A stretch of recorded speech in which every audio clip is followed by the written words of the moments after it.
Okay, I appreciate all you guys staying with me.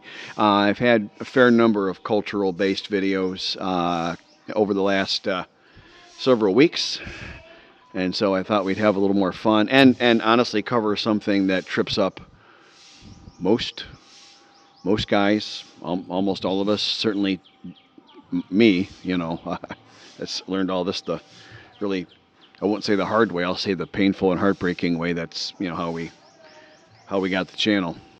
I think I'm going to call this three ways to meet women in Thailand or something like that. Let me cover the first one, which is online. Everybody. I mean, I can't say literally everybody, but you know what I mean.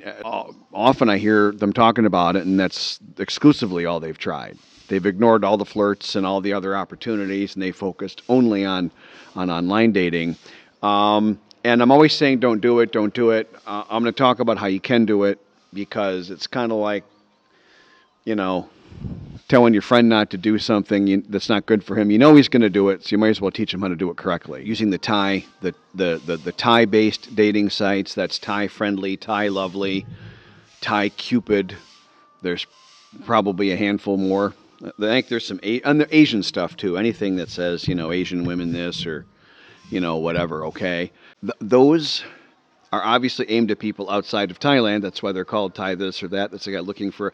You don't need a Thai-specific dating app to find a woman if you're in Thailand. Everybody's Thai, okay? Think about it this way. If a woman is a scammer, it's much more efficacious for them to really heavily populate these Thai-based sites because that's guys that naturally know less because they're obviously not in Thailand because they're using Thai Friendly or Thai Lovely or whatever.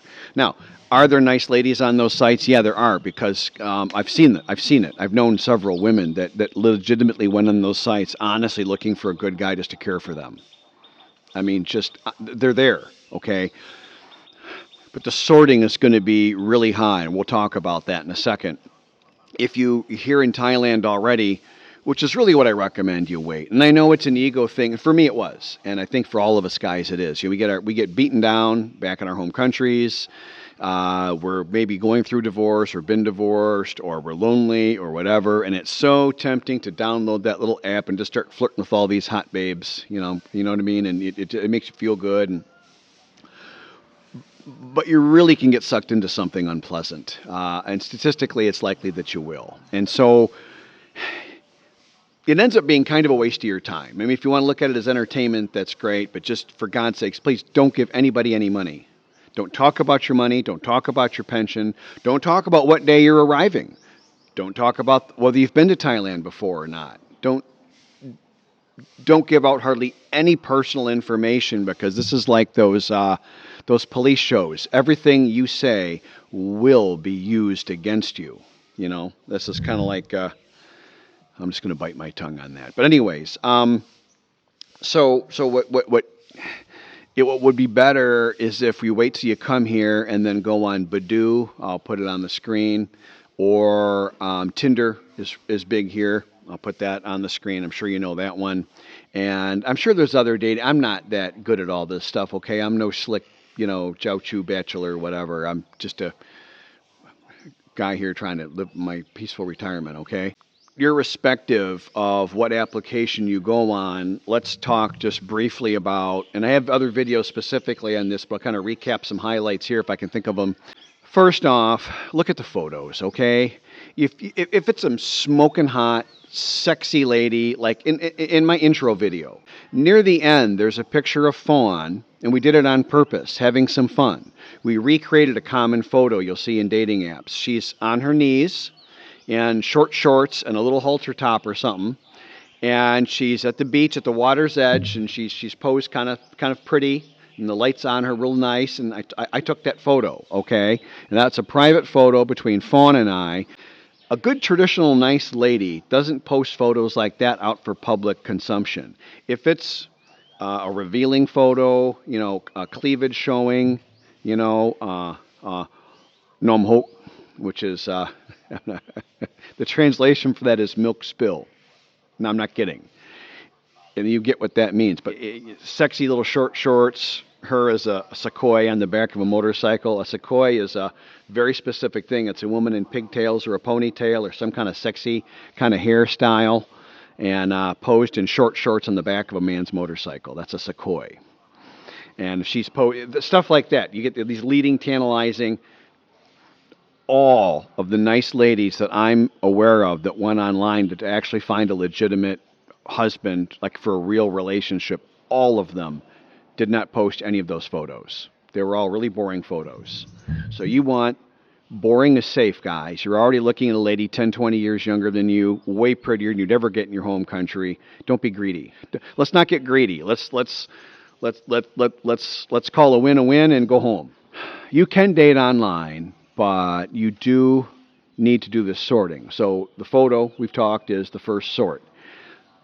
If leading, tantalizing, sexy, suspiciously well composed photos, okay? Take a look at the photo and just calm down for a minute and just take a look at it dryly and scientifically and go, is that photo suspiciously well composed? Is the person who took that photo really talented? Okay? And I know with all the AI stuff, it's getting harder to tell all that, but nice innocent village girl probably isn't using artificial intelligence in her photos either, okay? And almost always that'll tell you enough right there. Now let's go on. If in the description she says she'll date men from 18 to 80 or any age, a real woman has a certain age in mind. Generally speaking, Thai women are very pragmatic. They think very practically because they have to. So they become very practical in their thinking and their decisions, trying to get ahead, trying to move them and their families forward. But generally speaking, a woman over about 30 to 35 years old with any children that's ever been married before, Thai man's not interested. They're left over for us, the foreigners, okay? I hate to burst your bubble. There's all these guys talking online how all the women want us over the Thai men. That is absolutely not true. It is somewhat scandalous for a Thai woman to take on a foreign husband. All kinds of reasons. That's a whole other video in itself. But you can absolutely take that to the bank, guys. We are not the prime USDA beef. However, we can do well if we stick to some rules.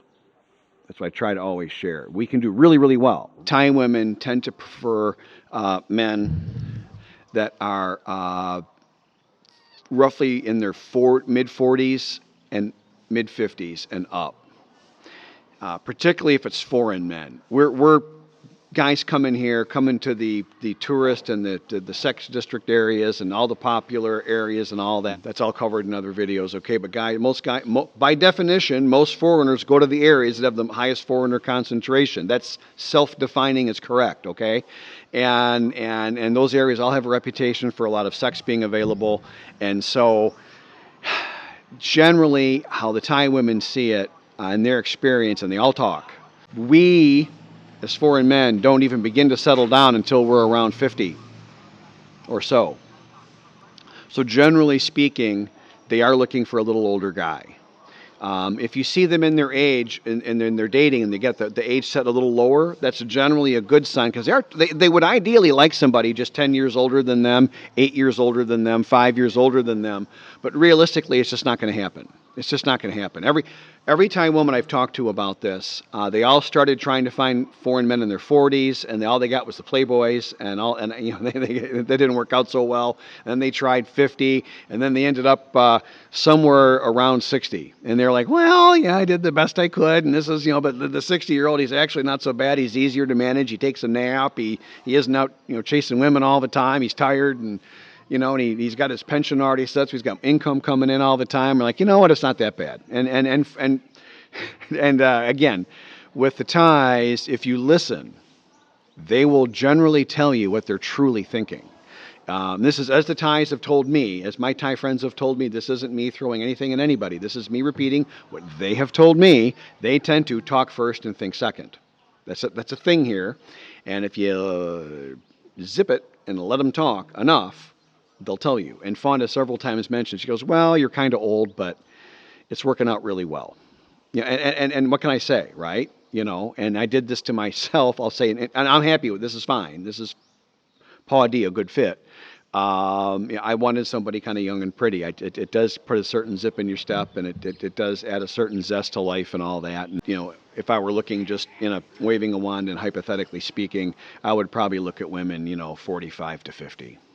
That's probably what I would do, if I'm being honest. But, having said that, she is young and pretty, and it is nice going to dinner with her, and it is nice waking up in the morning and she's in my bed, and it's nice. There are positives. So, it's up for you. But so they're practical. Thais are less age centric in their dating than Westerners, much less age centric, but it is a factor. If their ad says they're looking for a lady, guy's a little younger and all that, that's a good sign. And then you have to kind of talk them into and show them how you're so great at being a little older and why they would want you, then that's cool. If they're just looking for guys in their 60s and 70s only, that's a pension chaser, which is a whole different animal all on its own.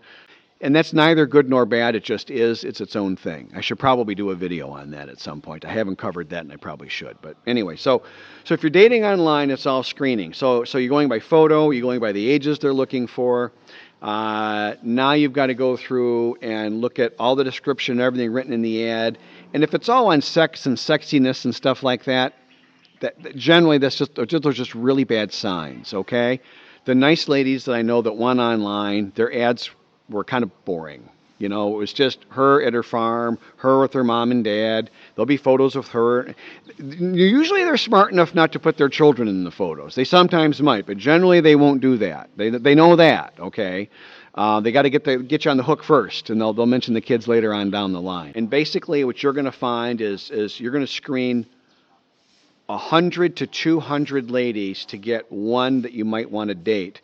And then when you date, you're going to have 10 or 20 dates to find one that might be worthwhile. Those are the odds you're looking at. So it's a lot. If you're not doing an enormous amount of sifting, you're not paying attention to your own best interests. You're not watching your six. You're going to get shot in the ass.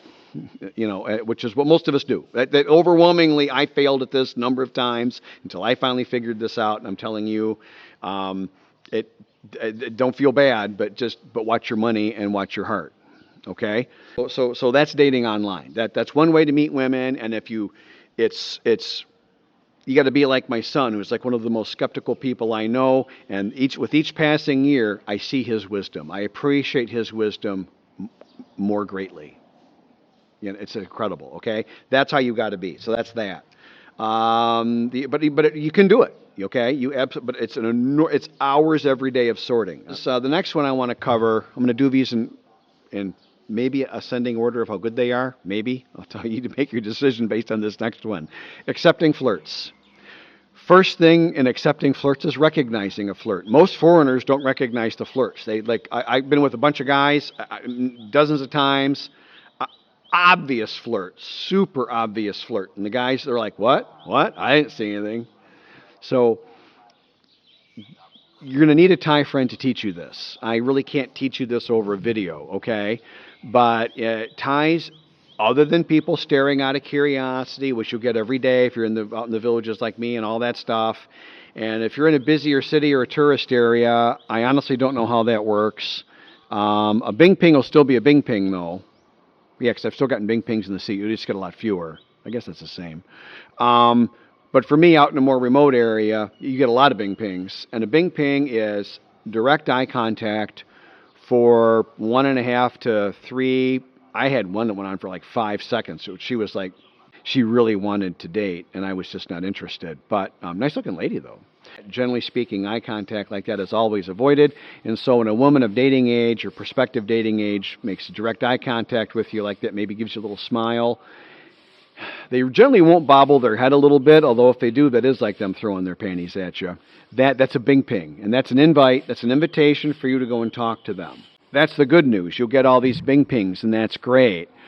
But the majority of those are going to come from women who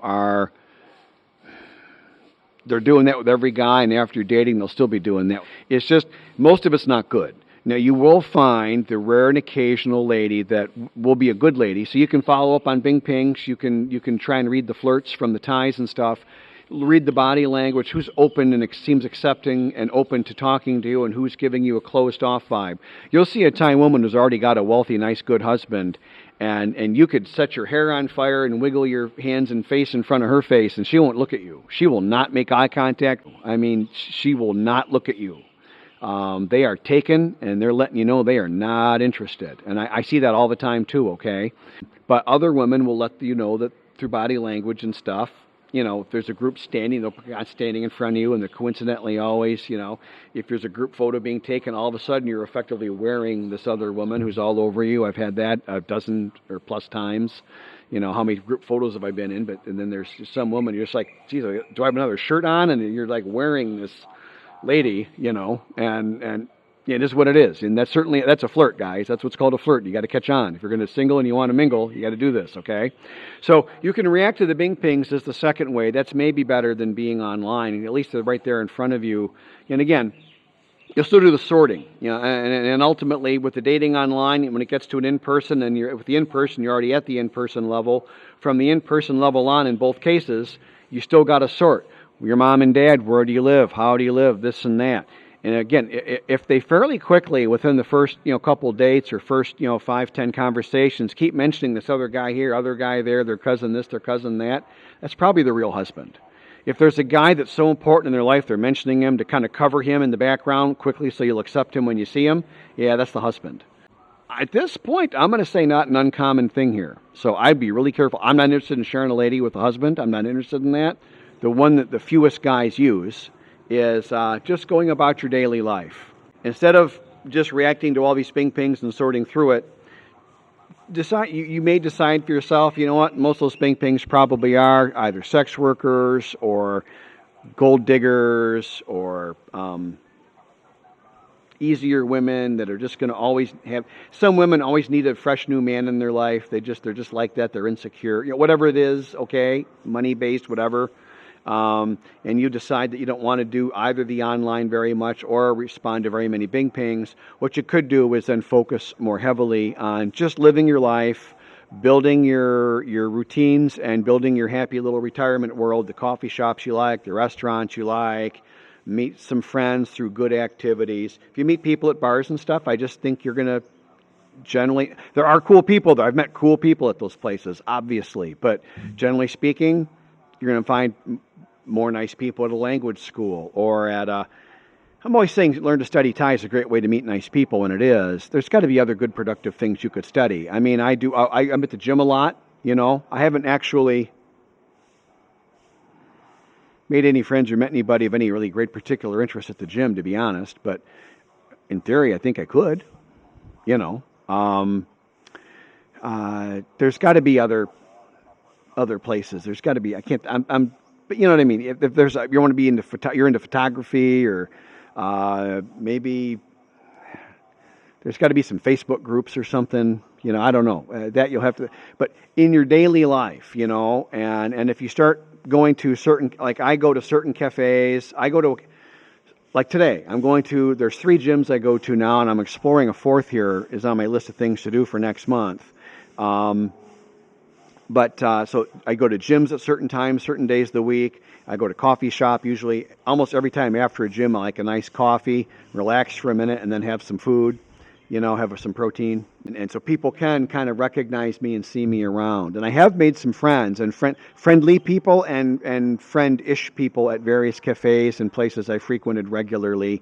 Certainly they get to know you and they're smiling and accepting of you because they accept you as not just a tourist or some guy doing God only knows what. They see you as some kind of guy with some kind of routine and maybe a stable life, for crying out loud, that kind of thing. And now you're in the general population where 90% of Thai women are nice. It's the 10% of the sex workers and the scammers and things like that. It isn't even 10%, but whatever the tiny minority is that make all the problems. So you're in that majority of people that are fairly good, and your odds are higher. When I landed here, I couldn't tell you the most black-hearted scammer from the nicest, sweet, innocent village girl. I really couldn't tell you.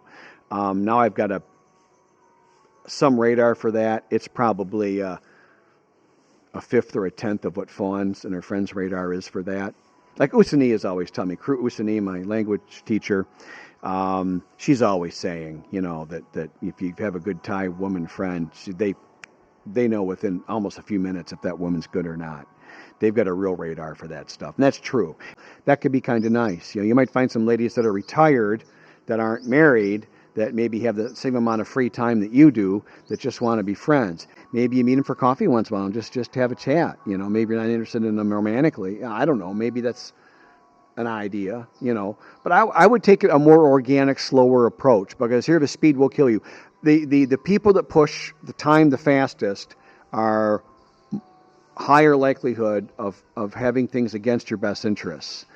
They all will push the timetable to a certain extent, because dating is hard here for the Thai women, especially the women that are more available to us guys, older foreign retirees, when they find a guy that's actually decent. And to them, we are quite desirable. I will flip that around. I've said we're not that desirable, but in that pocket, we are highly desirable, okay?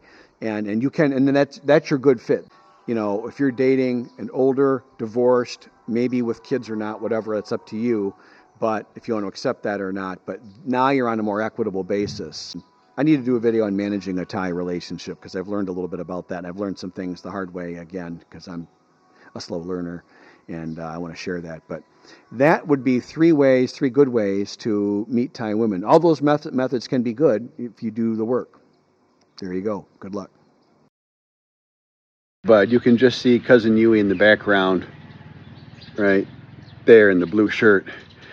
She had this 15-foot long bamboo pole with a old iron hook on the end, and she was trying to yank down some fruit. There's some kind of bitter fruit that I think it tastes terrible, but the Thais love it anyway. So she couldn't pull them down. You yank the fruit down with this big long pole, and she's pulling. So I go over there and I make a little fun of her, and we're all in a friendly way, and we're all laughing. I go, "How much do you weigh?" This is all in Thai. She speaks no English. Yeah, I go, "Kun nam nak tolai," you know, and then so she says 40 some kilos. I say, "Well, I'm 80 some kilos," and everybody starts laughing at her. I grab it and yank, and I grabbed a couple of them down. It was just it was fun. Anyways, just doing a sunlight check here. I guess it's a feng shui thing, although good architects have been doing this way before feng shui was a popular idea in the U.S. And I come by here various weeks, various times a day, and I just sort of check the shade, the sun lines and the shade angles that what will be, and the way I've got the various roof structures playing for height and angle. I'll cast the right shadows and create the right shade and use areas at the right times of day that I like to use. I prefer to find various different comfortable spots, different times of the day, where I can read, sit, exercise, whatever. You know, I always exercise in the morning. I always take a nap in the afternoon. There's certain things, you know what I mean? And I want the house to absolutely 100% accommodate that. Why wouldn't I? That would really defeat my purpose. And looking good though. I like it. Make YouTube channel fun in Thailand. Many Falang mai. Falang Puchai mai. Yeah.